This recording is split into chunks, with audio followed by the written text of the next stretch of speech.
లేకపోతే ఆయన తనకంటూ కొన్ని మార్గాలు పెట్టుకుంటాడు, కొన్ని పద్ధతుల్ని పెట్టుకుంటాడు, ఆ పద్ధతుల్లోనే వస్తాడు, అట్లానే చేసుకుంటాడు.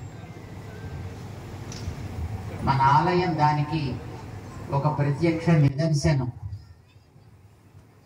ఈవేళ ఆ స్వామి యొక్క ప్రతిష్టాపన కార్యక్రమాన్ని శ్రద్ధగా జరిపించుకోవాలి అని వారు అనుకున్నారు. మన కమిటీ వాళ్ళు మీ అందరి యొక్క ప్రేమ అనురాగాలతో ఆ స్వామి యొక్క ప్రతిష్ట యథాతథంగా సవ్యంగా జరిగింది.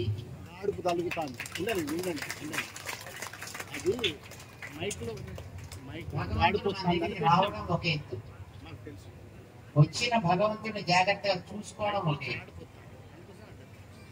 పిల్లల్ని కనడం ఒక ఎత్తు, కన్న పిల్లల్ని మంచిగా పెంచడం ఒక ఎత్తు కదా. మనం పెంచకపోయినా వాడు మానవుడు పెరుగుతారు, కానీ మంచిగా పెంచగలగడం, మనం అనుకున్నట్లుగా పెంచగలగడం అనేది ఒక అదృష్టం కదా. అలాగే భగవంతుడిని కూడా ప్రతిష్ఠ చేయడం అనేది అది ఒక ఎత్తు, అది ఒక మెట్టికి మెట్టు లెక్క.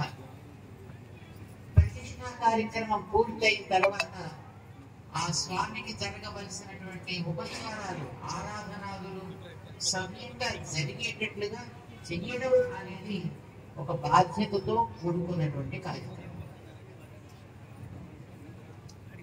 మనందరికీ తెలుసు,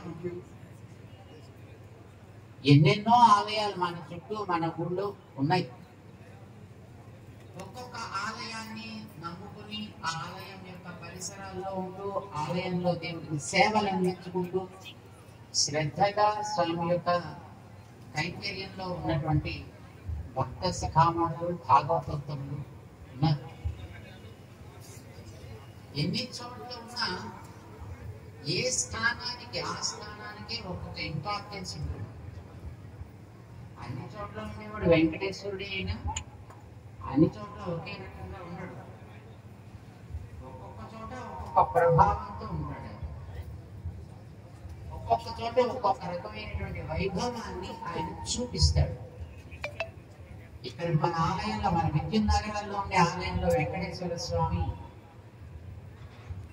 మీరు కోరుకున్నట్లుగా మీకోసం నేను ఏమైనా చేసి ఇక్కడికి రాగలను